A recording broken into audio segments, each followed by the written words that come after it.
Olá, bom dia. Eu saúdo a todos com a graça e a paz do Senhor. Vamos começar a nossa aula do dia 10/5, aula desse domingo que comemora mais um Dia das Mães. E eu gostaria de aproveitar para parabenizar a todas as mães da reconciliação, todas as mães que congregam conosco, mas também a todas as mães, porque é um dia que precisamos lembrar que ela todos os dias está do nosso lado, não se cansa de zelar pela nossa saúde, pelo nosso bem-estar, por nos amar tanto, por nos conceder a vida. Sou grato a todas as mães da Recon, especialmente ao pai, por ter me dado uma mãe fantástica e que já desfruta da presença dele. E eu quero, nesse momento, pedir que todos nós possamos nos unir em oração. Oremos então. Jesus amado, obrigado, Senhor, por esse dia, obrigado por essa aula, Pai. Nos permite avançar no aprendizado, Senhor, das Sagradas Escrituras. Estudaremos o livro de Êxodo, Senhor, em continuidade, Pai, às nossas aulas. Mas hoje há mais um motivo de gratidão, Senhor. Hoje é Dia das Mães. E eu gostaria aqui de homenagear, Senhor, todas as mães, Senhor, ressaltando, Senhor, mulheres tão importantes que Tu registras nesse livro, como Joquebede, Senhor, como Miriam, Pai, e as parteiras, Pai. No nome de Jesus, Pai, é assim que oro. Amém.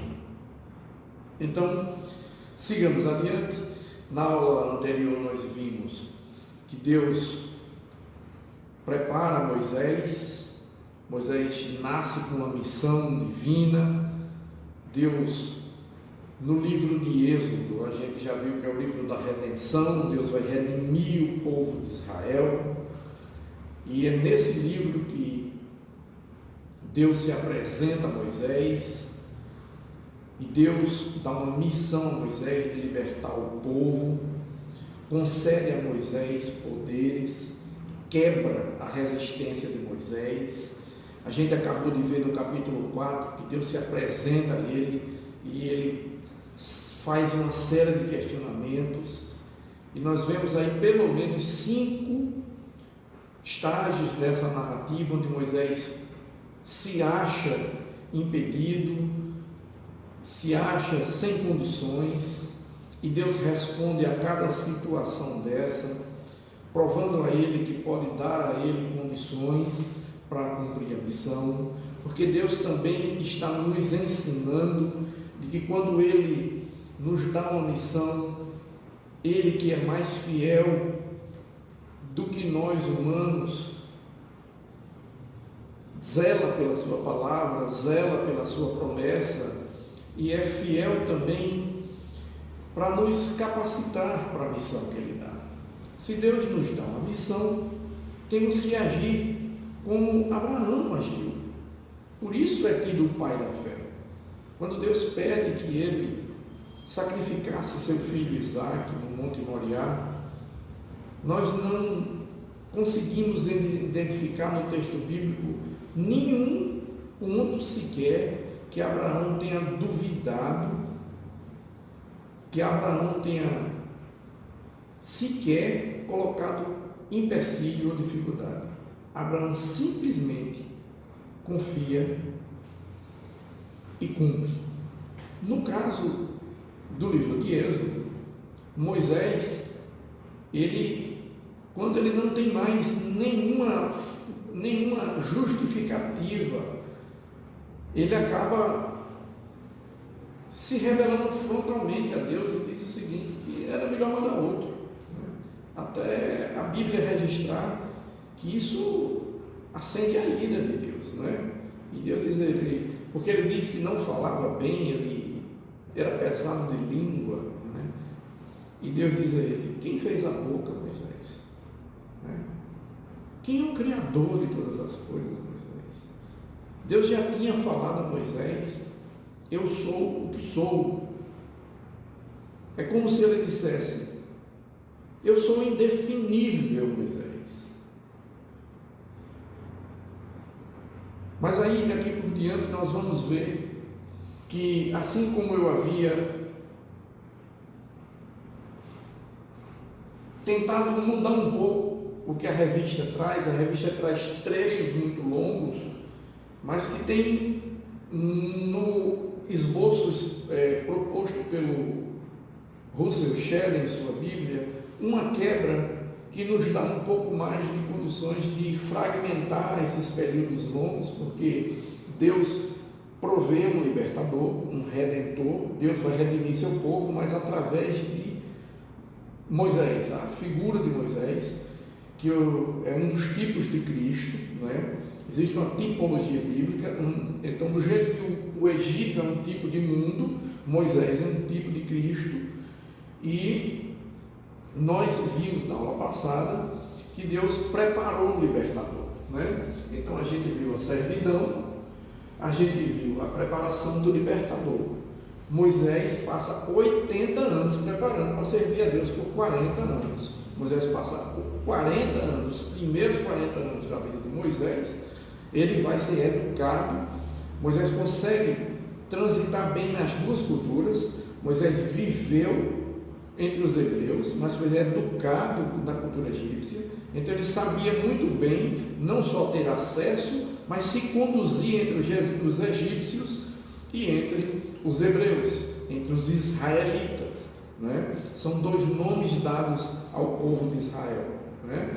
Israel, porque era o nome dado a Jacó. A gente viu que em Gênesis eles saem para o Egito, eles saem de Canaã e voltam, vêm para o Egito com uma família, mas aqui no livro de Êxodo eles se tornam uma nação, e é como nação que eles serão libertos desse cativeiro egípcio.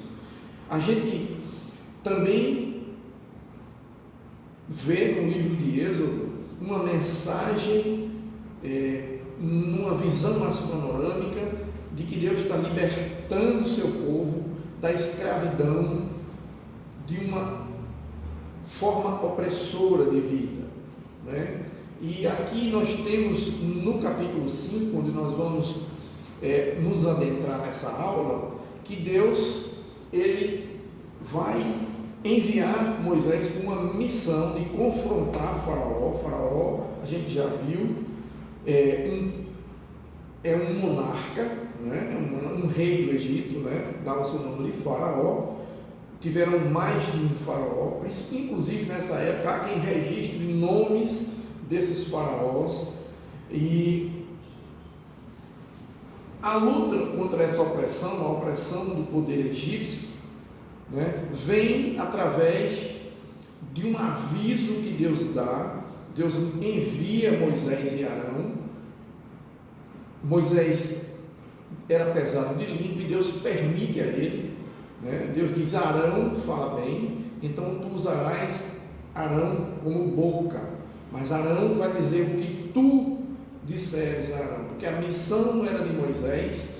E nessa linguagem que nós vamos ver no texto bíblico, Deus está dando a Moisés também uma missão de profeta, porque Deus está descrevendo nesse texto do capítulo 4 que Arão era a boca de Moisés, mas Arão não dizia o que queria, dizia o que Moisés instruía que Abraão dissesse, porque Moisés já fora instruído por Deus de tudo que tinha que fazer, e Deus tinha dado dons a Moisés, né? Deus tinha empoderado Moisés.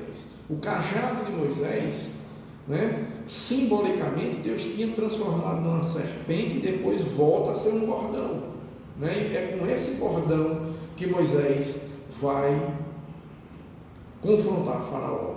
E esse confronto é através de pragas, onde Deus vai confrontar os poderes da cultura egípcia, politeísta, né? O panteão de deuses egípcios vai ser confrontado e vai ser um a um, praticamente a cada ato sendo vencido, porque Deus, ao confrontar os deuses e os poderes dos magos do Egito, Deus se põe como o Deus Todo-Poderoso, o Deus que tudo podia. Então, para cada praga, Deus estava despojando esses deuses, Deus estava destronando essas divindades e estava mostrando onde estava o verdadeiro poder. Assim, Moisés segue, e na primeira praga, onde ele toca as águas, né, a gente vê que os magos do Egito, eles conseguem, inclusive, também se conduzir com poder. Eles tinham algum poder, porque eles também vêm, por exemplo, a primeira vez que Moisés vai ao faraó, o cajado de Moisés se torna uma serpente, mas ele chama os magos, os mágicos, os feiticeiros que serviam a eles, e eles também fazem o mesmo. Mas a Bíblia diz que o cajado de Moisés, que virava uma serpente, devora. E é o primeiro sinal de que nas mãos de Moisés havia um poder maior. E já ali há uma vitória, já ali há uma recolocação de níveis, né? Esses poderes já são confrontados e já são colocados por terra, são derrotados, sendo o Deus de Moisés, o Deus dos israelitas, o que se apresentaria como o verdadeiro Deus, né? E Moisés diz que o Deus dos israelitas, o Deus dos hebreus, o eu sou, o eterno, estava libertando o seu povo. E diz que há uma missão especial. Ele precisava libertar o povo de Deus para que eles caminhassem no deserto e no lugar próprio rendesse um culto, né? Cultuasse esse Deus, né? Sacrificasse e cultuasse esse Deus. E o faraó resiste e virão as pragas.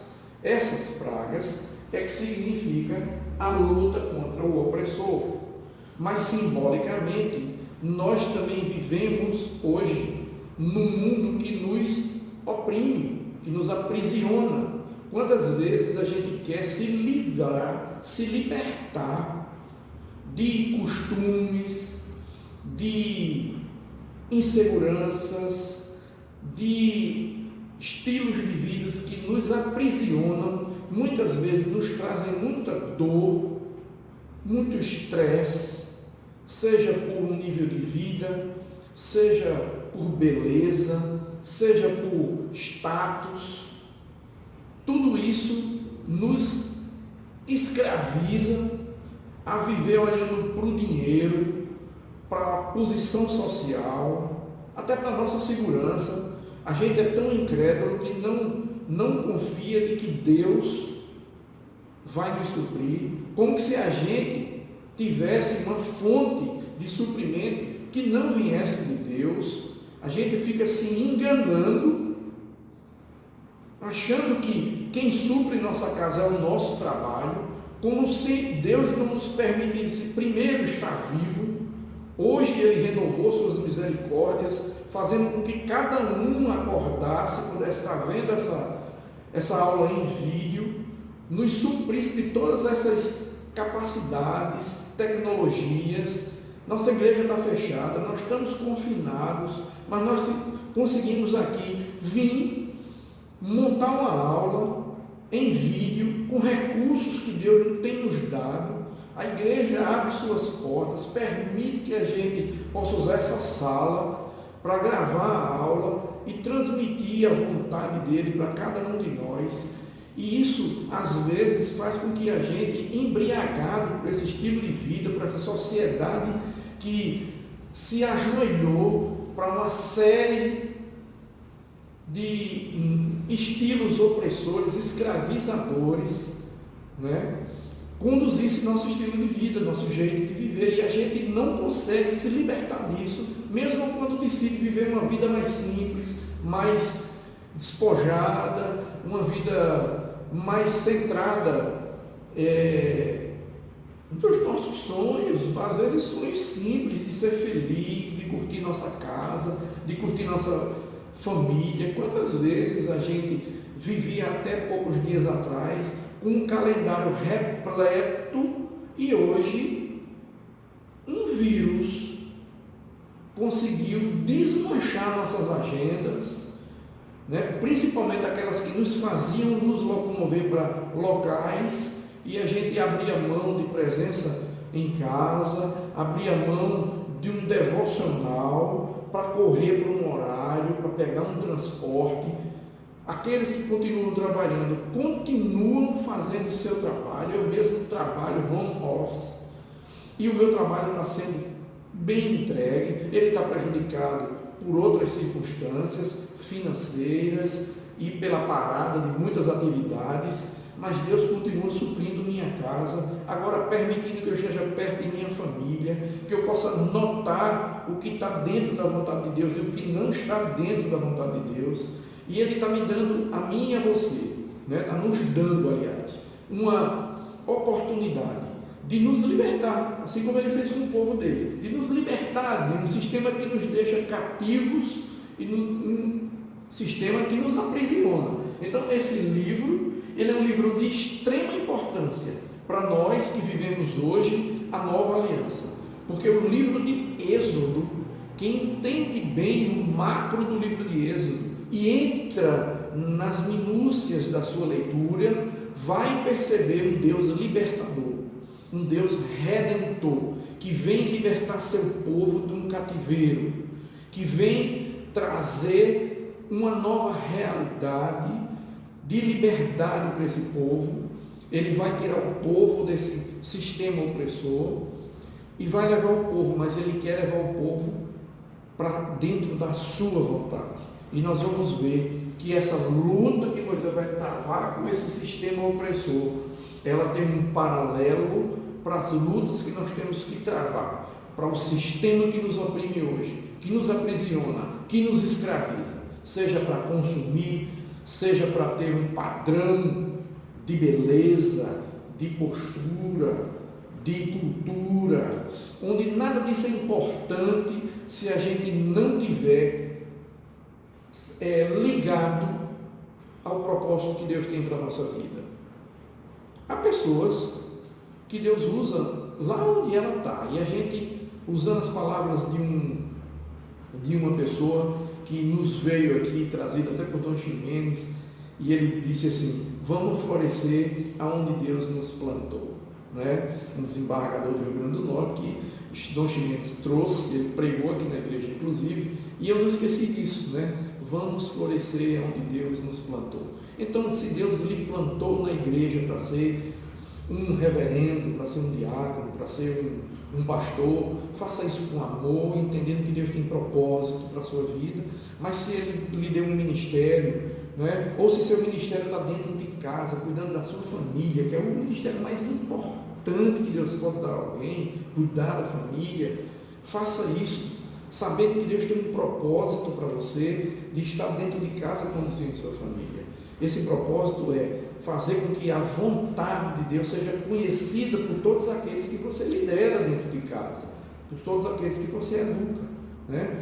E a gente que tem essa oportunidade precisa seguir, vendo que nesse livro Deus levanta um homem, um líder que tem uma incumbência de liderar esse povo, mas com uma quebra nessa incumbência, como um profeta, como boca de Deus, né? Mas também como aquele que vai lutar contra esse sistema, que também é um libertador e também é um administrador. Nós vamos ver no decorrer do livro de Êxodo que Deus dá missões a Moisés de suma importância para que o povo pudesse viver a vontade de Deus, né?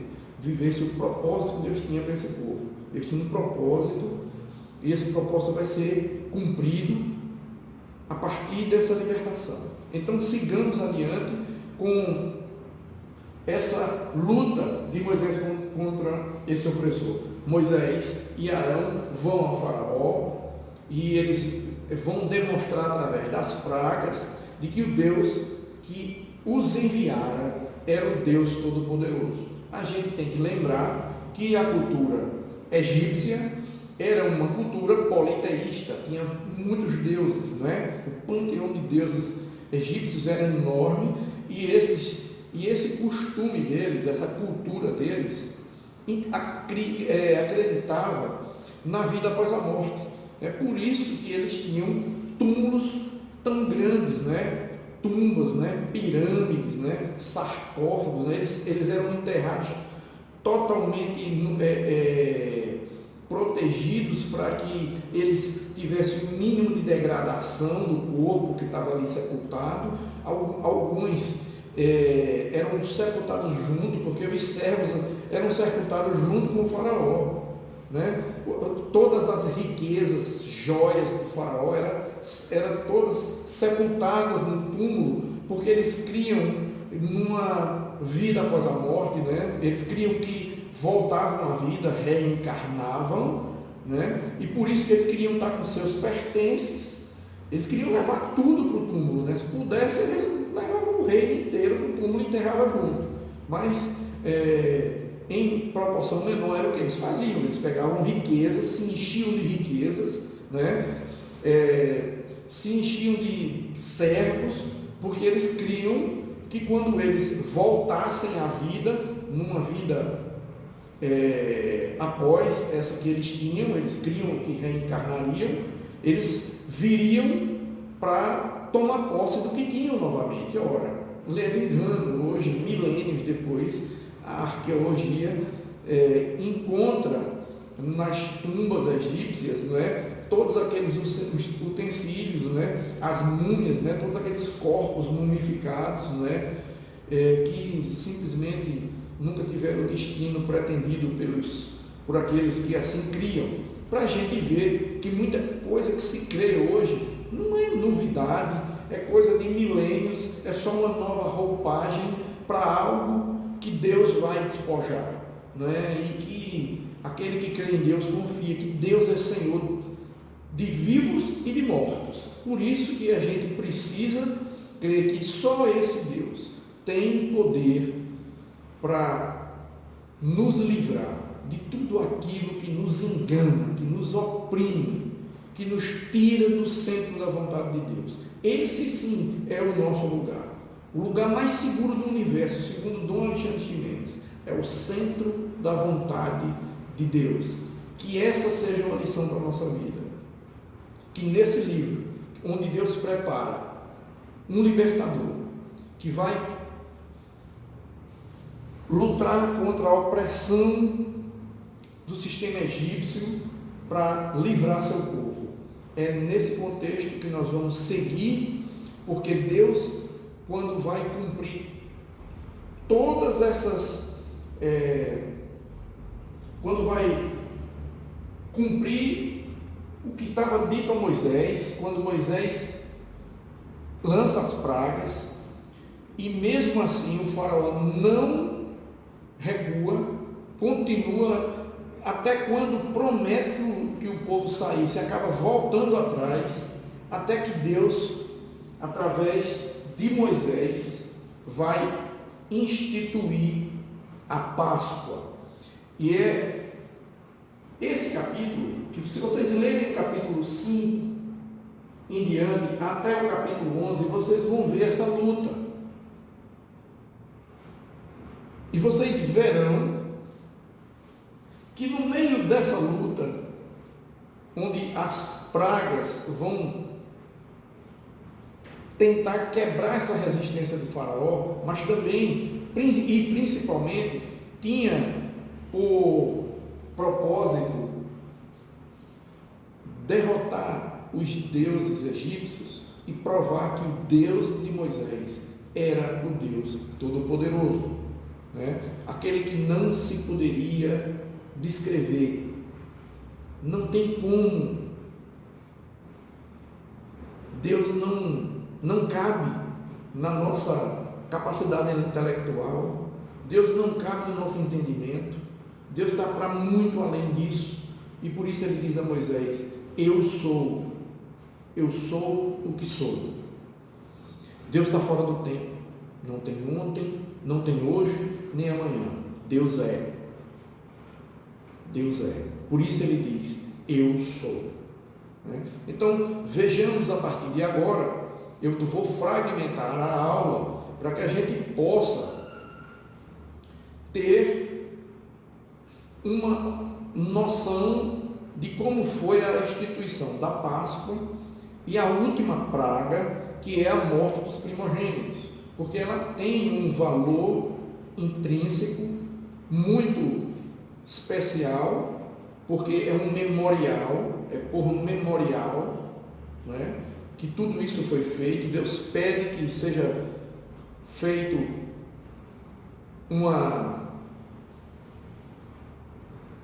uma ceia especial, né? Deus pede, dá instruções a Moisés, e nós veremos agora esse trecho onde Moisés, após lançar as pragas, vai chegar num ponto onde ele vai instituir a Páscoa. Então vejamos a sequência. Nós teremos agora a 10ª praga, a morte dos primogênitos. Mas é nesse contexto que Deus vai instituir a Páscoa. Deus anuncia a 10ª praga, ela vai estar no capítulo 11. Eu convido a vocês que abram suas Bíblias nesse momento para ver o seguinte: Deus anuncia a 10ª praga. Disse o Senhor a Moisés: ainda mais uma praga trarei sobre o Faraó e sobre o Egito. Então vos deixará ir daqui. Quando vos deixar, é certo que vos expulsará totalmente. Fala agora aos ouvidos do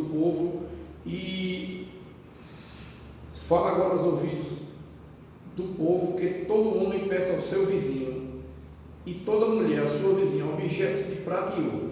E o Senhor fez com que o povo encontrasse favor da parte dos egípcios. Também o homem Moisés era muito famoso na terra do Egito, e aos olhos dos oficiais de Faraó e aos olhos do povo. Moisés era um homem conhecido, tinha prestígio, mas Deus tinha propósito para isso.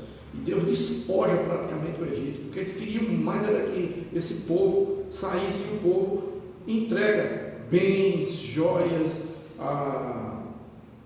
às mulheres, né, que Deus, assim como ele diz que as mulheres pedissem às suas vizinhas egípcias, né, e Deus faz com que isso aconteça. Então Deus vai lançar essa praga, e ele diz assim: cerca de meia-noite passarei pelo meio do Egito, e todo primogênito na terra do Egito morrerá, desde o primogênito de Faraó até que se assenta no seu trono, até o primogênito da serva que está junto a Mó, e todo primogênito dos animais. Então, eram os primogênitos desde os seres humanos, dos filhos, desde o de Faraó até o mais simples servo, até os primogênitos dos animais morreriam. Haverá grande clamor na terra do Egito, qual nunca houve, nem haverá jamais, porém contra nenhum dos filhos de Israel, desde os homens até os animais, nem ainda um cão rosnará, para que saibais que o Senhor fez distinção entre os egípcios e os israelitas. Olha, gente, esse trecho é muito importante. E ele diz assim: para que saibais que o Senhor fez distinção entre os egípcios e os israelitas.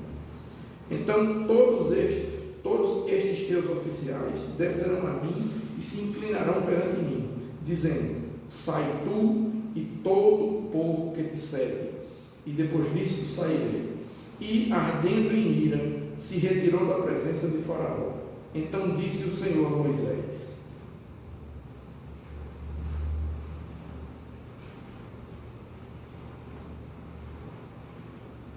Faraó não vos ouvirá, para que as minhas maravilhas se multipliquem na terra do Egito.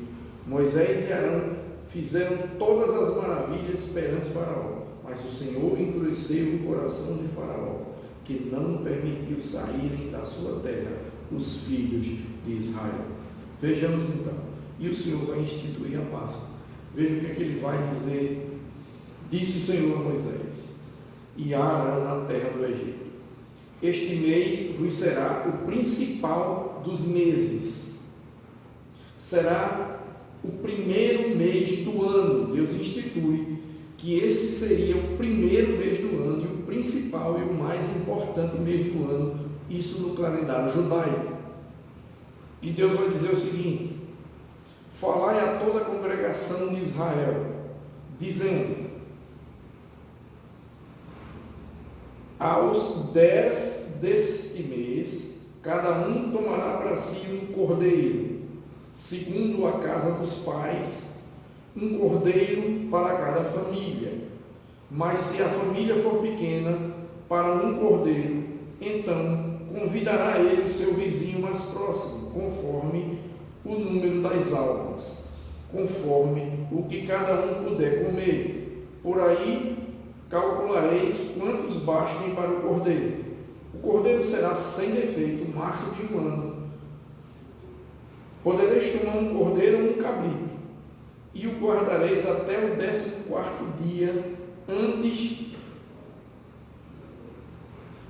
até o 14º dia deste mês, e todo o ajuntamento da congregação de Israel o imolará no crepúsculo da tarde. Tomarão do sangue e o porão em ambas as ombreiras e na verga da porta, nas casas em que o comerem. Naquela noite comerão a carne assada no fogo, com pães ázimos e ervas amargas a comerão. Não comereis do animal nada cru, nem cozido em água, porém assado ao fogo, a cabeça e as pernas e a fressura, nada deixareis dele até pela manhã. O que, porém, ficar até pela manhã, queimá-lo-eis. Então não podia ter sobras. O que sobrasse devia ser queimado. Então ele tinha que ser assado todo. Desta maneira o comereis: lombos cingidos, sandálias nos pés e cajado na mão. Comê-lo-eis à pressa, comê-lo-eis à pressa. É a Páscoa do Senhor. Porque naquela noite passarei pela terra do Egito e ferirei na terra do Egito todos os primogênitos, desde os homens até os animais. Executarei juízo sobre todos os deuses do Egito. Eu sou o Senhor. O sangue vos será por sinal nas casas em que estiveres. Quando eu vir o sangue, passarei por vós, e não haverá entre vós praga destruidora, quando eu ferir a terra do Egito. Por isso o nome Páscoa, passar sobre, passar por cima. Não é passar através, é passar por cima, passar sobre. O anjo da morte viria, todas as casas que tivessem o sangue do Cordeiro Pascual, passado nos umbrais e nas portas e na verga da porta, não é? Então, onde tivesse aquele sangue, ele passaria por cima. Então, passagem da Páscoa judaica é esse sentido de passar sobre, passar por cima. Vejamos de uma forma mais descritiva como é a Páscoa, né? Como seria a Páscoa que Deus queria instituir. A instituição da Páscoa foi exatamente na última praga, a morte do primogênito. A palavra hebraica, pechá,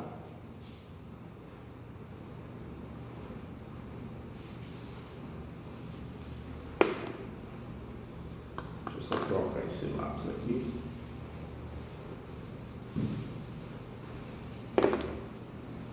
A palavra hebraica é pechá. Vem do verbo que significa passar por cima, passar sobre, ignorar. Essa é a palavra, não é? Era uma referência ao ato do anjo da morte haver passado por cima das casas cujos batentes estavam marcados com o sangue do cordeiro, né? O cordeiro, né, que ia ser imolado, né, ia ser assado para ser comido, né, na Páscoa, como Deus tinha instituído, tinha dado orientações, então era assim que devia ser. Prova de que tanto a condenação, né, ou morte, como o livramento vem do Senhor. Então, esse é um memorial, e a gente tem que ver que nessa instituição da Páscoa, significa que tanto a morte como a salvação, ou seja, a condenação ou a salvação, vem de Deus. Aquele que será condenado, aquele que morrerá, e daquele que será salvo, tanto uma coisa como outra, vem de Deus. Então, a Páscoa deveria ser comemorada no 14º dia. O que é que ele diz? No 10º dia, no mês de Nisan. Não é o primeiro mês do calendário judaico, é esse mês. O mês de Nisan. Nisan. Então, é março ou abril, né? Por isso que no nosso calendário está março ou abril. Ali tem uma contagem de dias e isso vai acontecer no mês de Nisan, no 10º dia do mês de Nisan, pecarás a cordeiro. No 14º, que é o dia que o cordeiro tinha que ser imolado, tinha que ser no final do dia, o sangue tinha que ser passado e ele tinha que ser assado, né? Então, tá aí como devia ser. No 14º dia do mês, que posteriormente se chamaria Nisan, ou seja, porque nessa época o mês chamava-se Abib, que depois se chamará Nisan, Abib, Nisan.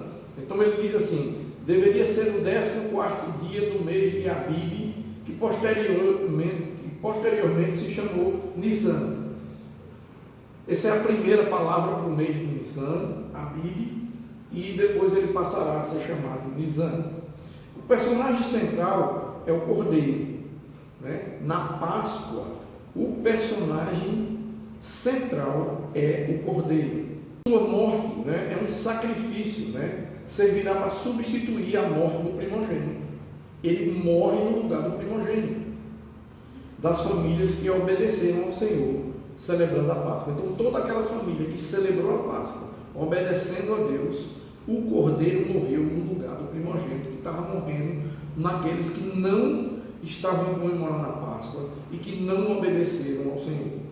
Então, vejam bem, no versículo 3, 6, do versículo 3 a 6, o que era para fazer era tomar um ou mais cordeiros, né, que desse um para casa, se a família fosse pequena, chamar os vizinhos, mas também se fosse grande, pegar mais de um cordeiro, né? Então, sem defeito, macho de 1 ano. No 6 especificamente, era o sacrifício, ele seria sacrificado, né? No versículo 7, o sangue deveria ser colocado nos batentes das portas e nos umbrais das famílias que comessem o cordeiro. No versículo 8, é que a carne deveria ser assada. Veja bem que a carne deveria ser assada, acompanhada de ervas amargas e pães sem fermento. No versículo 10 veremos o seguinte, que deveriam comer tudo, o que sobrasse teria que ser queimado. Então, comer o máximo possível do cordeiro, e aquilo que sobrasse tinha que ser totalmente queimado. 11. o traje para jantar deveria ser o de uma própria fuga, ou seja, vestido, não é? Porque em seguida eles teriam que fugir, tá certo? Então Deus estava dizendo o seguinte: tinha que fazer essa cerimônia dessa forma, lombos cingidos, como diz o trecho sagrado, cajado na mão, sandália no pé, como quem vai fugir, né? Porque era isso que ia acontecer. Então, mas aí os pães ázimos, né? Pães sem fermento, né? Foi exatamente assim, foi nesse ritual que Jesus repete pela última vez a Páscoa, como era no judaísmo, dando um caráter diferente. Logo após tem a saída deles do Egito, né? Assim partiram os filhos de Israel de Ramsés para Sucote, cerca de 600 mil a pé. Imagine que isso só está contando os homens. Quando se conta mulheres, meninos, tudo se dava para 2 a 3 milhões de pessoas. Era uma coisa incrível. Imagina a cena dessa saída do Egito, né? E porque Faraó chama Moisés, o primogênito que tinha morrido, e diz: leva, vai embora com o teu povo, vai sacrificar o teu Deus, né? Vejamos o que ele diz assim: levantai-vos, sai do meio do meu povo, tanto vós como nossos filhos, como os filhos de Israel, ide, servi ao Senhor, como tendes dito. Levai também convosco vossas ovelhas, vosso gado, como vos tenho dito, ide-vos embora e abençoai-me também a mim. Os egípcios apertavam com o povo, apressando-se em lançá-los fora da terra, pois diziam: todos morreremos. Então eles, atemorizados, não aguentavam mais, fizeram com que Moisés levasse o seu povo e saísse do Egito. Então vem a saída do Egito, e no capítulo 13 vai ter a consagração dos primogênitos, porque Deus, né, diz a Moisés: consagra-me todo primogênito, todo que abre a madre de sua mãe entre os filhos de Israel, tanto os homens como os animais, é meu. Então Deus pede que seja consagrado a Ele todos os primogênitos.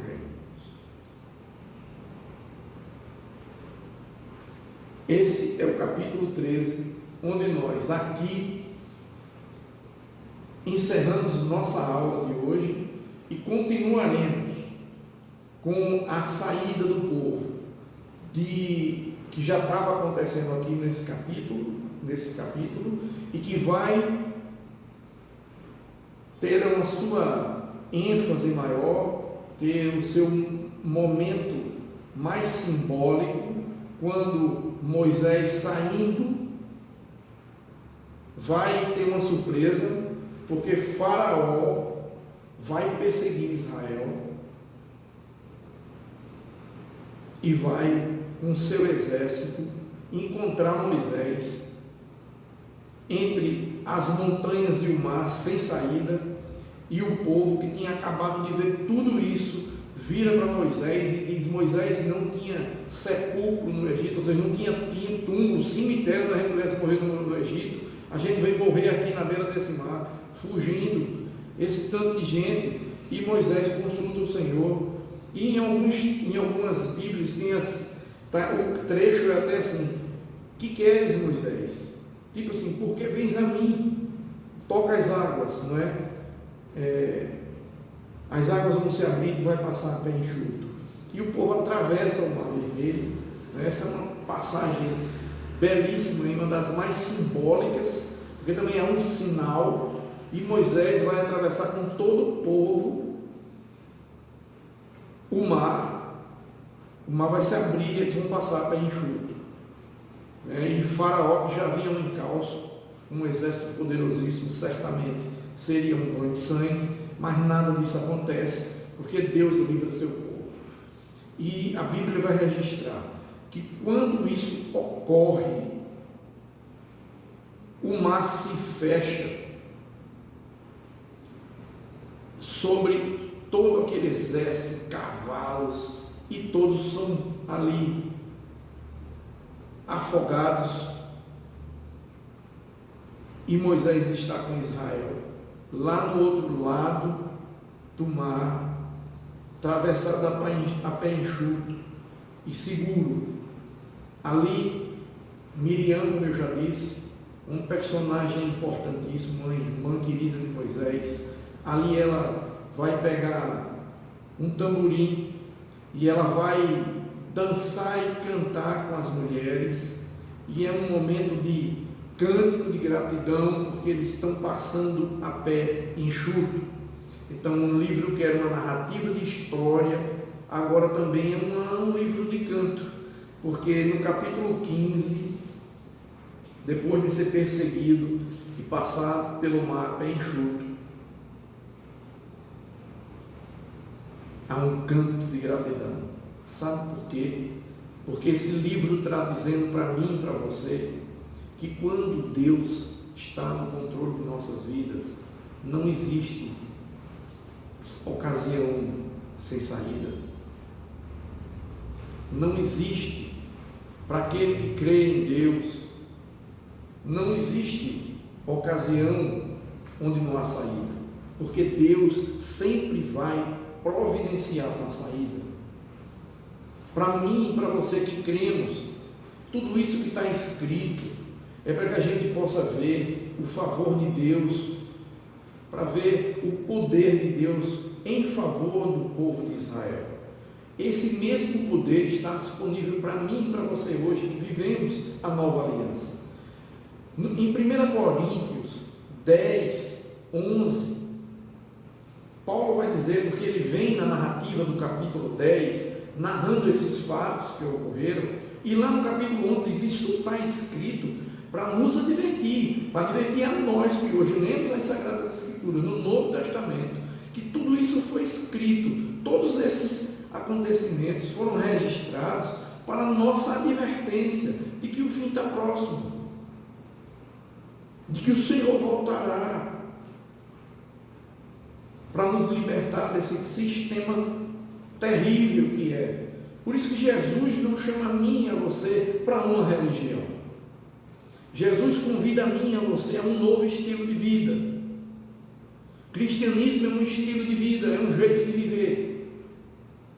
Aliás, pastor Jair, que matou nossas saudades, domingo passado, trouxe uma mensagem belíssima, onde ele diz que, aliás, ele define, me perdoe, ele define de uma forma maravilhosa felicidade. A gente andou junto muito tempo no discipulado com o pastor Jair e sua esposa Michele, nós e mais vários casais, eram uns 10 casais, e andamos juntos por 5 ou 6 anos no discipulado, maravilhoso esse discipulado.